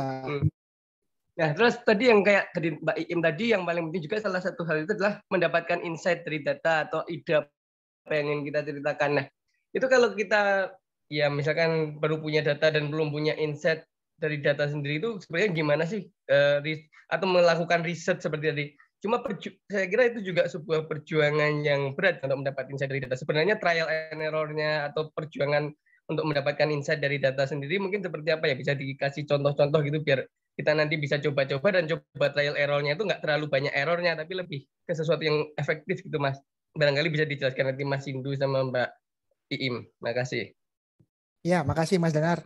Mungkin Mbak Iim dulu kali ya untuk dijawab. Silakan. Boleh Mas Hindu dulu nggak kayaknya? Oh, Mas Hindu boleh. Monggo. Oke. Kalau mendapatkan insight, yang pertama biasanya saya sih dulu Sorry Mas Hindu, suaranya putus-putus. Kita ini ya, kita bahas ya. Kita bahas kayak contoh. Putus-putus ya. Sorry. Ya, jadi kalau misalnya gini, kayak misalnya kemarin beberapa hackathon yang saya ikutin kan saya harus bahas tentang kesehatan, saya harus bahas tentang kemarin maritim ya, kemudian bahas hal-hal lain yang mungkin sebetulnya nggak berhubungan gitu. Jadi yang pertama kali saya lakukan ya pasti harus baca dulu tuh tentang knowledge-nya dulu ya. Paling nggak dasarnya tahu dulu lah. Udah tahu dulu, udah paham, habis itu baru kita utak-atik datanya. Ya, dari itu biasanya akan kelihatan nih contoh misalnya kemarin karena tadi BPJS ya contohnya ya, dari BPJS itu kan saya berpendapat bahwa kok BPJS rugi mulu ya, kenapa ya. Nah, saya sempat ada kedengaran bahwa kayaknya BPJS itu rugi karena beberapa penyakit memang biayanya besar, contoh jantung pakai ring itu kan operasinya berapa puluh juta gitu ya, dan kawan-kawan, dan mungkin itu bisa membebani gitu kan. Sehingga habis itu saya lihat di visualisasinya, oh ya ternyata bagus, memang sesuai ya, ternyata yang berhubungan dengan jantung tinggi. Jadi kita bisa insight di situ. Nah, mungkin kita pengen gali lebih dalam. Sebenarnya yang pakai BPJS itu yang kena jantung dan biayanya tinggi, orang yang miskin, yang kelas 3, menengah, kelas 2, atau yang sebenarnya mampu kelas 1. Ya kan? Nah, dari itu nanti digali lagi, oh ternyata kelas 1. Nah, kelas 1 ternyata kelas 1-nya itu posisinya di mana? Apakah kebanyakan di Jakarta ya, ataupun di Jawa Tengah atau mana ya? Ternyata misalnya Jawa Tengah misalnya gitu kan. Oh ternyata Jawa Tengah. Nah mungkin kita bisa lihat lagi nanti, kita ada tambahan data. Kenapa sih orang-orang di Jawa Tengah itu banyak yang kena penyakit jantung misalnya gitu kan? Nah itu nanti bisa kita gali lagi. Jadi kalau saya biasanya dari situ, dari informasi yang saya tahu, kemudian dari data kita gali lagi. Nah kadang-kadang saat kita menggali data ternyata wah ini harusnya berhubungan, ternyata enggak. Ya mau nggak mau kita gali data lagi ya. Jadi jangan kita memaksakan apa yang ada di benak kita, pendapat kita. Begitu datanya nggak sesuai ya harus kita akui nggak sesuai, berarti kita salah. Ya, yang penting di situ. Jadi saat itu insight yang kita temukan juga berkualitas, nggak kaleng-kaleng lah, nggak asal bikin, yang penting ada hubungannya gitu, Mas Danar. Gitu sih. Monggo, ya, Mbak Iim. Makasih Mas Hindu. Mbak Iim mungkin mau menambahkan? Bentar ya, berarti menyimpulkan boleh Mas? Oh, monggo Mas. Tadi kalau saya lihat tadi BPJS rugi gitu, berarti kayak kita cari permasalahan krusial dari tema kita itu sendiri gitu ya. Karena tadi ngomong BPJS, terus berarti kerugian itu yang insight yang saya dapat dari penjelasan Mas tadi. Kita baca dan kita cari masalah utamanya itu apa, baru kita telisik lebih dalam penyebab-penyebabnya kayak gitu. Itu di situ yang dapat Mas. Terima kasih Mas. Ya, mungkin oh iya benar. Mas Hindu udah kasih komentar itu dia. Oke, ini ada pertanyaan yang kedua. Mbak Iim mau menambahkan dulu atau langsung ke pertanyaan yang kedua? Ya, so far sih sebenarnya mirip ya. Yang penting kita mempelajari apa problem terkait apa yang bisa digali dari data itu gitu. Biasanya kita banyak baca sih tadi. Banyak baca apa problem-problem di sekeliling data yang kita miliki gitu. Apakah apa sih sebenarnya yang cukup aneh yang masih dipertanyakan orang gitu ya, atau apa yang penting untuk diketahui oleh orang dan ada di data kita gitu. Nah itu biasanya emang trial and error sih. Saya juga nggak bisa nyaranin gimana-gimana, tapi yang penting kita cari dulu problem karena signifikansi itu lebih penting gitu. Jadi kita tahu dulu signifikansinya apa, baru kita cari insight-nya gitu dari data yang kita punya. Oke, nice. Oke ya, terima kasih ya Mas Hindu, Mbak Iim, Mas Danar juga pertanyaannya. Nah ini ada pertanyaan yang kedua nih dari Mas Arif Seno Nugroho. Untuk Mas Hindu nih, selain materi yang sudah disusun tadi untuk menyiapkan konsep PPT dalam konsep paparan dalam PPT-nya, ada nggak sih site khusus itu, maksudnya website tertentu ya, yang mungkin ada untuk mencari konsep desain paparan atau gimana? Mungkin bisa dijawab mungkin Mas Hindu. Oke, karena tentang presentasi ya. Kalau saya biasanya nyarinya di yang gratis itu ada Slides.go ya. Ya, Slides.go.com Slides Go ya ya. Mas ya. Ya, rata-rata semua di situ ya. Biasanya saya cari yang menarik gitu. Dan kadang-kadang kan dia ada kayak semacam nomor 1, 2, 3 gitu ya. Wah, ini saya bisa pakai buat apa ya. Kemudian Ya, ada ya, yang ya, muter ya. Wah, ini kayaknya enaknya buat materi apa gitu. Biasanya saya susun ulang, habis itu disesuaikan tuh konten-kontennya gitu. Kemudian ada elemen visual yang bisa kita tambahkan menarik, ya saya tambahkan biar makin catchy gitu aja. Paling itu aja sih. Ada ikon-ikonnya juga kan biasanya Mas Hindu ya, yang Iya betul, mungkin ada relate sama ikon-ikonnya apa yang juga kita. jadi sesuai. Ya. Kalau enggak ya browsing satu-satu Mas, itu capek juga. Siap. Kalau Mbak Im sendiri gimana? Kalau selama nyusun slide tadi itu kan warnanya juga itu ya catchy gitu ya. Ada pengalaman nggak? Oh, oke. Kalau saya sih biasanya antara tadi Slides.go, terus kita cari aja sesuai temanya, misalnya teknologi. Saya biasanya cari teknologi ya, karena biasanya paparan saya terkait teknologi gitu. Atau saya cari di Canva. Canva tuh gampang banget, dan tadi salah satunya yang saya presentasikan itu. Iya. Dan itu dia kalau berbayar murah ya, Canva itu setahun 700.000 kalau nggak salah. Dan memang yang free pun masih bisa dipakai ya untuk bikin logo, bikin lain sebagainya ya, Mbak Im ya. Betul sekali. Nice. Ya, makasih. Mungkin ada pertanyaan lagi, Bapak dan Ibu? Silakan Pak Putut dari KPPN Bojonegoro nih. Silakan, Ge.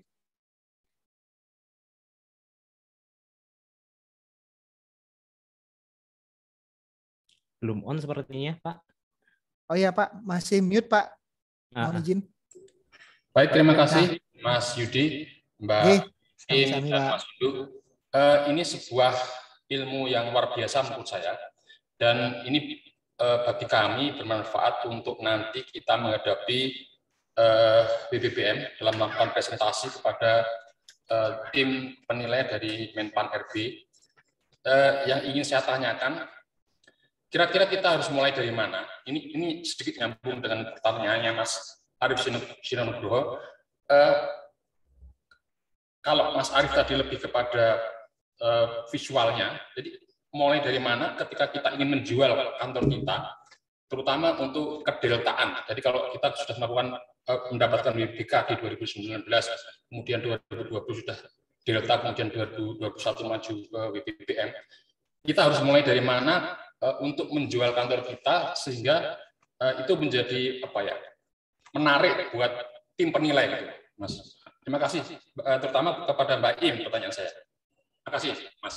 Ya, terima kasih Pak Putut. Monggo silakan. Saya pikir dari Bali tadi Pak Putut. Saya hampir salah baca Pak Putu tadi. Oke. Silakan Mbak Im. Saya cukup kaget karena saya kira ke Mas Hindu, soalnya materi presentasi kan ke Mas Hindu ya.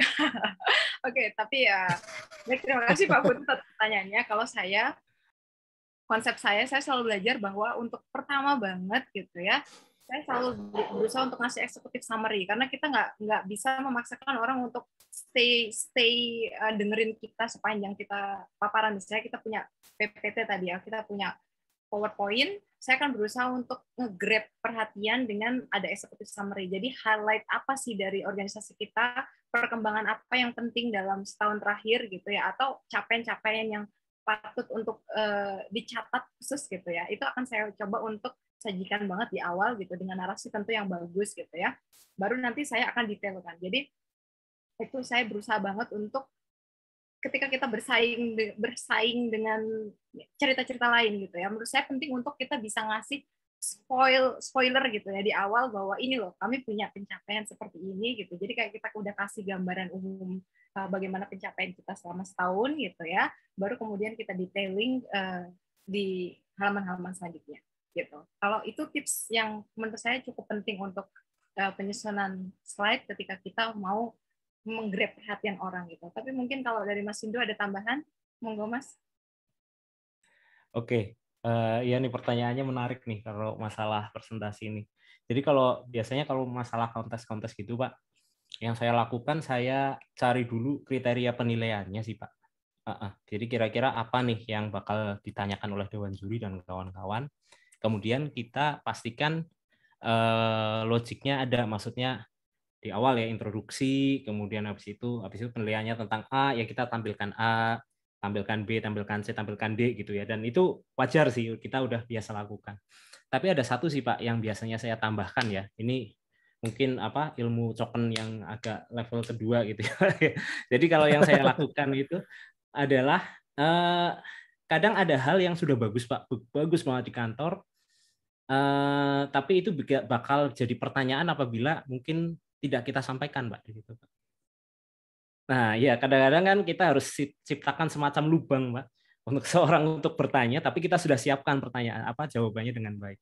Itu salah satu trik juga sih kalau biasanya saya. Jadi saat presentasi itu saya biasanya nggak tampilkan semua, ataupun yang kira-kira bakal jadi pertanyaan pun saya udah siapkan slide-nya di bawah. Gitu. Sehingga waktu presentasinya cukup, semua tersampaikan, tetapi ada pertanyaan yang kayaknya kok pertanyaannya susah gitu ya, tapi saya udah siapkan semuanya itu. Sehingga jurinya juga saat melihat, wow, ternyata ini juga ya, bagus juga gitu ya. Itu salah satu ilmunya juga.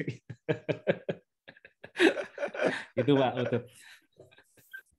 Makasih ya, Mas Indu, Mbak Iim. Gimana Pak Putut? Ada mungkin yang masih ditanyakan atau Cukup, ada yang masih Mas diskusikan? Yudi. Cukup nggih. Semoga lancar nanti Pak penilaiannya. Amin. Dari teman mana Pak? Dari Itjen atau dari Menpan RB Pak. Mas Oh, Yudi. Menpan RB besok. Oh, siap. Nggih. Mungkin karena waktunya tinggal sampai jam 5-7 menit lagi ya. Mungkin ada pertanyaan dulu. Satu atau dua gitu. Ya, halo nggih. Ya, silakan. Dari Ibu siapa ya? Mohon maaf. Mbak siapa ya? Dengan Mei, Pak. Oh ya, silakan. Monggo. Iya. Izin, saya Mei dari Direktorat APK. Pertama-tama tadi saya ingat tuh Bu Iim tuh menyampaikan tadi ya bahwa kita nggak bisa memaksakan orang untuk tetap keep attention ke kita gitu. Tapi mohon maaf Bu, mungkin pendapat Ibu kurang tepat karena Ibu dari tadi membuat menangkap atensi saya dari tadi Bu. Sepanjang perjalanan, ini saya mau kasih kredit dulu ya kepada Bu Iim gitu ya. Karena sepanjang perjalanan saya dari tadi menikmati podcast Ibu sembari menyerap ilmu-ilmunya. Kalimat-kalimatnya juga legit dan mind blowing gitu ya Bu Iim.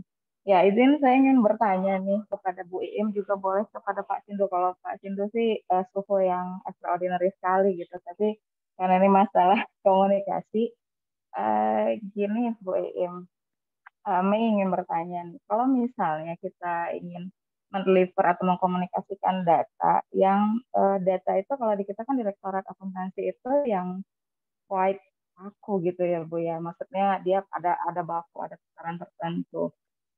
Itu ujung-ujungnya nanti kita ketrap di sisi formalnya gitu, formalitas data, kemudian ini datanya seperti ini gitu.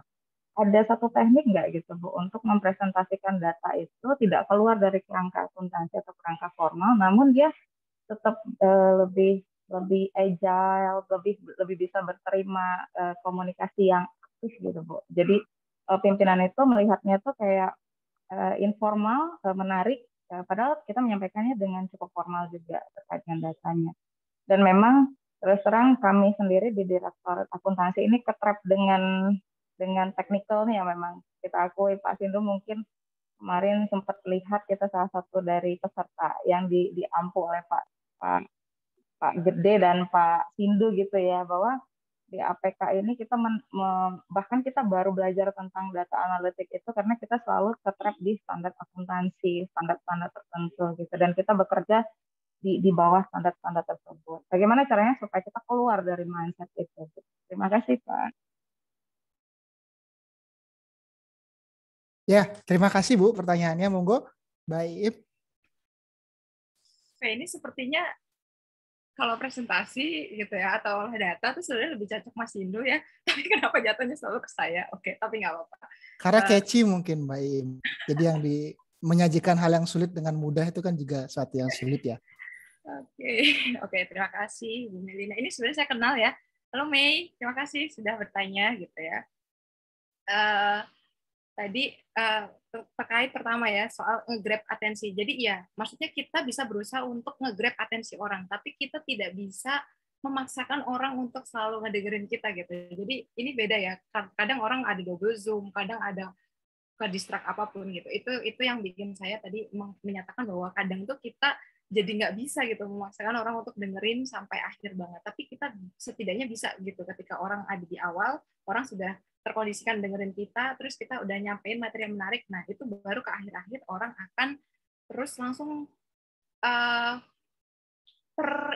tertarik terus langsung akan coba untuk tadinya double zoom misalnya, yang satunya lebih dikecilin terus lebih fokus dengerin kita. Nah itu adalah upaya kita untuk menarik atensi orang gitu. Jadi tapi tetap gitu ya, kita sendiri tidak bisa menjamin orang tuh dengerin kita sepanjang kita presentasi. Itu tadi yang ingin saya sampaikan. Tapi terima kasih banget atas atensinya dan tadi ucapannya terima kasih sekali. Terus yang kedua, sebenarnya tadi materinya lebih cocok untuk kalau dijawab oleh Mas Hindu, bagaimana kita keluar gitu ya dari kerangka-kerangka tadi itu. Kalau sorry tadi di saya tuh agak kecil suaranya, apakah benar gitu pertanyaannya saya nangkep bahwa kita ada kerangka-kerangka berpikir gitu ya, tapi kita pengen menyajikan itu dengan lebih menarik, itu bukan sih pertanyaannya? Sorry. Ya, tadi karena di Direktorat APK itu kan terkait dengan data akuntansi ya, Im ya, yang mungkin secara bentuknya itu agak lebih kaku ya. Nah itu ada kerangka berpikir yang bisa keluar dari situ enggak gitu. Itu ya Mbak Mei ya. Saya tadi coba rangkum. Iya Pak, tata bahasa pada saat Nah, kita tata bahasanya menuangkan dan lain sebagainya. pun itu pasti sudah kita udah terikat di satu standar yang mungkin bisa menuju ke kaku gitu Pak. Gimana sih cara mendeliver itu informasi yang kita ingin jelaskan, misalnya contohnya kadang bagaimana nih caranya kita menurunkan defisit itu masih sampai sekarang menjadi pertanyaan gitu kan di level nasional gitu. Tapi kita ingin menjelaskan, oh nanti dari pendapatan kita turunkan, nah gimana caranya gitu kan, kita menjelaskannya harus dengan lebih bisa berterima umum, agile, fleksibel, tapi masih pada tataran atau kerangka akuntansi. Mungkin demikian, ada tips dan triknya gitu ya kepada Bu Iim yang di inspektorat gitu. Oke, terima kasih. Nah, kalau saya biasanya tips dan triknya kita tuh belajar dari industri yang sejenis. Jadi misalnya kalau saya kan di dunia audit ya, saya akan coba lihat bagaimana sih kalau di audit di negara lain gitu ya, menarasikan laporannya gitu ya. Kadang tuh mereka bisa cantik buat itu loh, bikin narasi.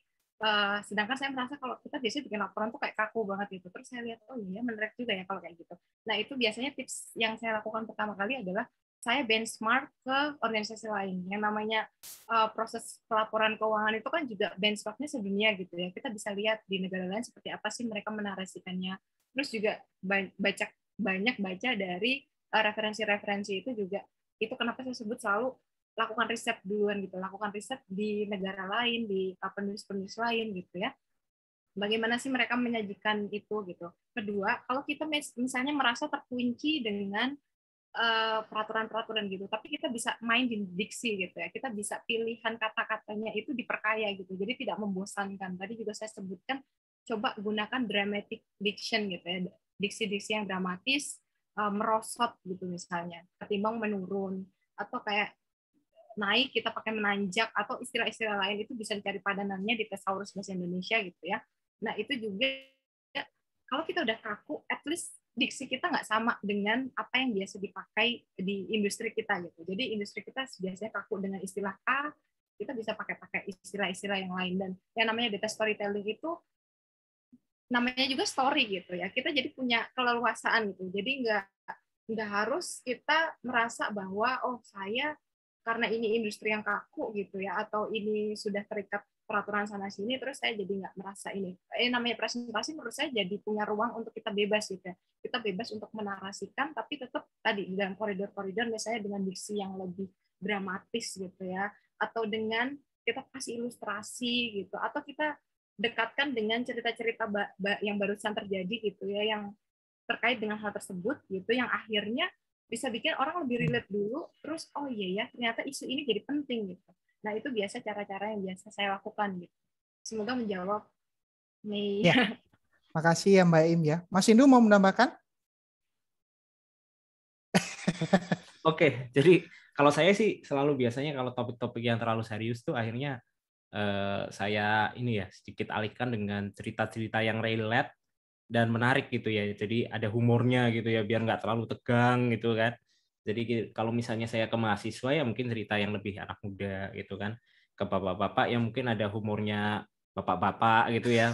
Kita sesuaikan lah ininya ya, ritmenya lah. Jadi nggak terlalu tegang banget sih. Biasanya seperti itu sih. Itu aja udah cukup sehingga saat menyampaikan juga habis itu orang juga nggak akan terlalu formal gitu ya. Kalau misalnya kita nggak dipecahkan dulu di depan dengan humor atau dengan dengan sesuatu yang orang bisa ketawa sebentar gitu ya, meskipun dengan pantun lah atau apa, itu biasanya orang akan terlalu serius banget gitu, jadi nggak rileks ya ekspresinya. Apabila udah rileks, biasanya kita mau pakai gaya apapun ngomongnya, orang biasanya nerima, malah sana bisa mungkin menyautin apa yang ini ya, yang menarik atau yang lucu gitu ya. Kalau saya biasanya segitu. Iya. Itu aja sih. Betul Mas Indu. Saya sedikit nambahkan juga tuh, kalau saya tuh seformal apapun rapatnya atau presentasinya selalu senyum.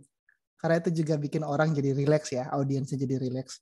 Kitanya juga menyampaikan lama-lama rileks sih. Gitu. Nah ini dari tadi nih, semoga Mas Ginanjar nggak capek raise hand. Monggo silakan Mas Ginanjar dari DJPB. Siap, makasih Mas Gede. Oh iya, ini tangannya udah mulai pegel nih. Izin bertanya Mas Indu, Mbak Iim, ini mungkin kan tadi dalam data storytelling itu resolusi itu punya peran yang cukup signifikan ya. Mungkin yang saya tanyakan itu, adakah trik untuk menggali atau menemukan resolusi yang sesuai gitu. Kemudian dan resolusi itu sendiri apakah harus orisinil dari pemikiran kita, atau bisa nggak sih kita adopsi mungkin resolusi itu dari pemikiran orang lain gitu. Dan yang ketiga nih ya, tapi pendek yang terakhir, mungkin dalam konteks lomba adakah jumlah resolusi yang terbaik itu? Apa kita tawarkan 1 resolusi, 2 resolusi, atau 3 resolusi, atau bahkan lebih, yang kemungkinan itu mendapatkan perhatian yang lebih bagus dari juri. Terima kasih. Nah ini kebetulan pertanyaannya cocok sekali ya, karena 2 jurinya di hadapan kita semua nih, Mbak Iim dan Mbak Sindu, gitu. Mas Sindu ya. Monggo silakan. Jangan dibocorin Mas. Oh. Oke. Gak apa-apa Mas, jadi, biar fair play semuanya kan. Iya. Jadi kalau resolusi ya itu pasti penting Mas, dan memang itu yang akan jadi orang terngiang-ngiang dengan apa yang kita sampaikan atau kita tawarkan gitu kan. Tadi kalau salah 1 itu ya. Yang kedua, apakah boleh niru dari yang lain? Boleh banget Mas. Kalau misalnya kita mau nyari apa yang sesuai dengan orang tersebut gitu, biasanya saya lihat profilnya juga. Misalnya kayak sebelum ada acara, misalnya ada penjurian gitu ya. Oh, penjuriannya ternyata Bu Menteri gitu kan. Bu Menteri saat ini lagi concernnya tentang apa sih gitu kan. Nah itu biasanya saya cari, habis itu saya cari tuh quotes-quotesnya yang beliau yang agak berhubungan, ya kan. Kemudian saya tambahkan kata-kata sendiri, dan mungkin ada semboyan-semboyan dari Kemenkeu atau ucapan ibu yang nendang juga di situ gitu kan. Contohnya seperti itu. Kayak misalnya kemarin saya di Maritim Hackathon itu, karena bapak-bapak TNI ya pasti saya ngomongnya masalah ketahanan negara dan kawan-kawan ya. Dan habis itu saya sebutkan semboyannya mereka gitu di belakang. Jadi itu kita bisa ngambil dari yang sudah ada, tapi kita kasih bumbu dikit biar nggak terlalu kelihatan jiplak banget gitu ya.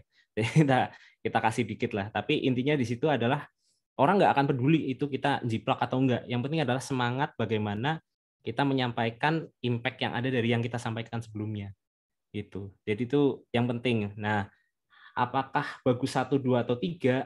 Ya, kalau saya selalu berpendapat kalau terakhir resolusi itu 1.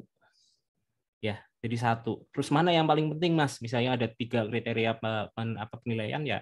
Kita lihat apakah mereka lebih penting impact, apakah mereka lebih penting tekniknya, ya, apakah mereka lebih penting apanya. Nah, di situ kita jadi tahu tuh fokusnya di mana. Kalau impact ya kita langsung cerita terakhir impact-nya ini. Kalau teknologi, kita menggunakan teknologi terbaru yang mungkin selama ini belum digunakan, misalnya seperti itu ya. Nah, itu bisa membuat kesannya lebih baik tuh untuk orang yang mendengarkan apa yang kita sampaikan. Gitu Mas Ginanjar. Oke, makasih Mas Hindu. Mbak Iim mau menambahkan? Ini ada sedikit informasi dari Mbak Iim ya, bahwa Mas Hindu dan Mbak Iim itu untuk juri penilaian penyisihan ya. Nanti finalnya itu jurinya akan dikenalkan satu persatu di Instagramnya Mofdak ya. Silakan nanti bisa di-follow gitu. Dan yang saat hari ini udah dikenalkan pertama tuh Pak Sudarto ya, ahli opti kita, sekaligus pembina kita di Mofdak juga gitu. Nanti mungkin ada menyusul ya teaser selanjutnya nih, juri-jurinya nih, dan yang nggak kalah keren juga dengan Pak Darto. Mbak I mungkin mau menyampaikan pendapatnya? Sedikit aja, mungkin tadi udah cukup komprehensif ya yang disampaikan oleh Mas Hindu. Jadi kalau menurut saya, bagaimana kita resolusi apa sih yang sebenarnya kita harus sampaikan gitu. Saya coba untuk apa sih sebenarnya dibutuhkan oleh stakeholders kita dan apa yang bisa kita sampaikan, kita cari irisannya. Nah, itulah yang biasanya dijadikan resolusi. Terus kalau yang kedua, apakah harus orisinal? Enggak gitu. Bisa jadi kita cuma menggaungkan ulang apa yang sebenarnya sudah dipahami orang, tapi karena belum dinarasikan dengan cukup kuat, akhirnya orang tuh kurang concern dengan hal itu. Tapi kita mengamplifikasi apa yang sudah ada itu juga nggak apa-apa banget gitu. Atau kalau kita bisa bawa originalitas ya lebih bagus. Tapi kalau enggak, itu nggak apa-apa banget. Kita mengulang apa yang disampaikan orang dengan story yang lebih baik, gitu. Story yang lebih meyakinkan. Dan yang ketiga, jumlah resolusi berapa? Nah, kalau lomba kita kan cuman sedikit banget ya, cuman karakter atau kata sih Mas, sorry. Karakter atau kata kemarin 1000 kata. Dengan 1000 kata sih saya nggak yakin kita bisa menceritakan terlalu banyak gitu. Tapi saran saya sih mungkin 1 atau 2 cukup sih. Gitu. Oke, makasih ya Mbak Im. Mas Ginanjar, terpuaskan dengan paparan tadi, jawaban tadi? Siap, mantap Mas. Siap, makasih ya. Mungkin itu tadi pertanyaan terakhir ya untuk sesi kali ini karena memang kita dibatasi oleh waktu ya. Sebelum nanti kita tutup, mungkin Mas Ade mau menyampaikan pengumuman selanjutnya terkait dengan kegiatan kita di Mofdak selaku ketua dari Mofdak, atau saya yang mau sampaikan? Oh, Mas Ade aja deh langsung ya. Silakan Mas Ade. Oh, terima kasih Yudi. Suara saya terdengar nggak nih? Ya, pelan, jelas Mas Ade. Jelas. Jelas. Ya, jadi ya sekali lagi saya cuma ngingetin ya. Jadi kita ada lomba kompetensi data storytelling Kementerian Keuangan nih. Jadi merupakan salah satu lomba dari rangkaian HORI, perlombaan dari Hari Uang 75 tahun ini. Jadi temanya adalah bercerita data melalui kata gitu. Jadi ya, tadi ya sesuai dengan materi untuk hari ini kita minta artikel yang menjelaskan data dengan kata-kata gitu. Jadi timeline-nya dari tanggal 10 kemarin sampai tanggal 22 Oktober. Nanti finalnya di minggu keempat di Oktober. Jadi mungkin ada rangkaian final HORI juga di situ. Nah, untuk teman-teman kompetisinya bisa dilihat di alamat berikut dan pengumpulan karyanya ada di SID/datastory. Jadi kalau misalnya mau cari tahu tentang informasi kompetisinya ada kontak personnya sama ya di monitor terus di Instagramnya atau Instagram Mofdak gitu ya. Oke, begitu untuk yang pengumuman terkait dengan kompetisi data storytelling-nya. Dan untuk besok sebenarnya ini agak sedikit berbeda dengan rangkaian kompetisi. Tapi di Mofdak ini kita mulai untuk membuka kelas terkait dengan data analitik lagi. Ini lebih ke teknis kan. Kalau misalnya sebelumnya kelas-kelas di Mofdak tuh lebih fokus kepada penggunaan bahasa Python gitu. Jadi untuk analisis data, tools-tools yang biasa dijelaskan dalam kelas itu Python. Dan sedangkan untuk kali ini kita coba untuk memaparkan sedikit demi sedikit terkait dengan penggunaan tools bahasa R gitu di kelas data kita. Jadi untuk besok itu ada baru bagian pertamanya dari dasar pemrograman R dan nanti akan terus berkelanjutan hingga satu seri terkait dengan gimana sih kita melakukan data analitik dengan menggunakan bahasa R ini.